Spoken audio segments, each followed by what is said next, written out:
Uhuru ni hali ya mtu au taifa kufanya maamuzi na kuendesha mambo yake bila kuingiliwa kiuchumi, kisiasa, kijamii au kiutamaduni. Katika muktadha huu, uhuru ni hali ya nchi kujikomboa kutoka kwenye ukoloni wa mataifa ya kibepari. Harakati za kudai uhuru Tanganyika na Zanzibar zilihusisha juhudi za watu wa nchi hizo kutafuta uhuru kutoka kwa watawala wa kikoloni. Tanganyika na Zanzibar zilihusisha juhudi za watu wa nchi hizo kutafuta uhuru kutoka kwa watawala wa kikoloni.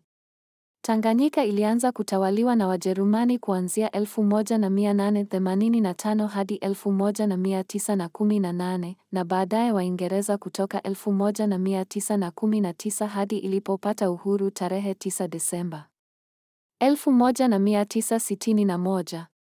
Zanzibar ilianza kutawaliwa na wasultani kutoka Oman mwaka 1840 hadi 1890, kisha Waingereza wakatawala kuanzia 1890 hadi 1963.